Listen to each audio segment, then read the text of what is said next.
Aïe, aïe, aïe, dure semaine pour les investisseurs à la bourse.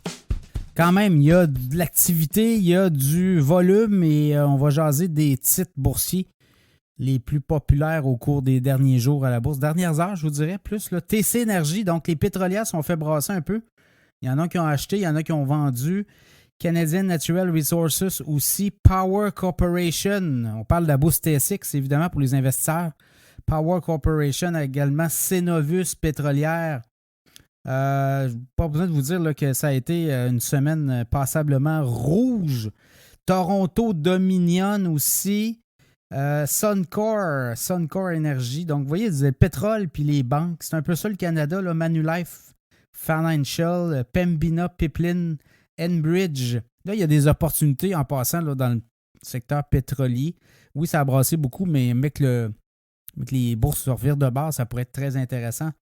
Pour se positionner, Shopify également, la banque CIBC. Les banques se font maganer de ces temps-ci là, au Canada.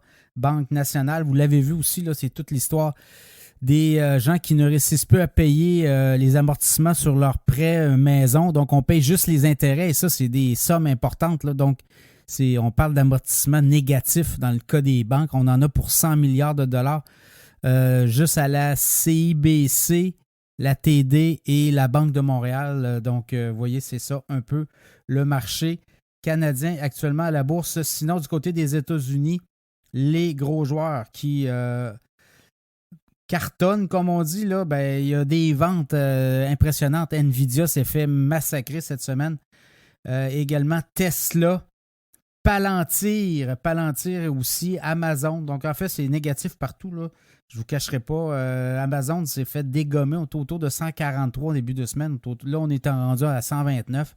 Apple, AMD, Intel, Nvidia, je l'ai dit, Bank of America.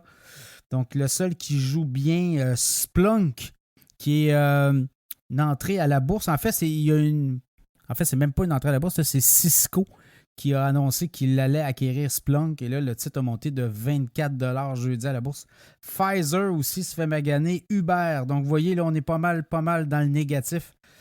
Ça sera à suivre, mais pour les titres les plus échangés en Amérique du Nord, ben, c'est un peu ça qui se passe. Là. Il y a beaucoup de ventes, des profits. Les indices boursiers ont dégringolé. On en parle dans un podcast cette semaine, les indices boursiers, les marchés boursiers de septembre.